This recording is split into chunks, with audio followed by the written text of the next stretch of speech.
یوں تو اس مذہب کو نیچریت کہا جاتا ہے، لیکن اس کی بنیادیں بدھ مت کے زمانے کی ہیں۔ اس دہریت یا نیچریت کو اس زمانے میں کارواکا کے نام سے جانا جاتا تھا۔ کارواکا سوچ ہندوستان اور یونان میں 6 سینچری بیفور کرائسٹ میں مشہور ہوئی۔ 18ویں صدی میں دہریت، جس کو اب ہم ایتھزم کہتے ہیں، یورپ میں جڑ پکڑنے لگی۔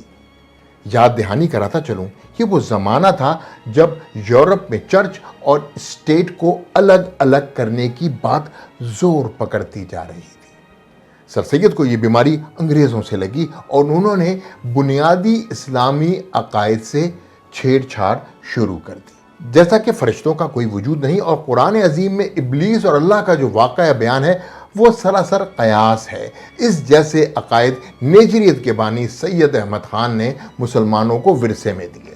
اس زمانے میں اعلیٰ حضرت امام احمد رضا خان نیچریت کے خلاف ایک دیوار بن کر کھڑے ہو گئے۔ اعلیٰ حضرت نے جس سختی سے وہابیت اور قادیانیت کے خلاف محاذ کیا، اتنی ہی شدت سے امام صاحب نے دہریت اور نیچریت کے بانی سر سید کے خلاف بھی علم اسلام بلند کیا۔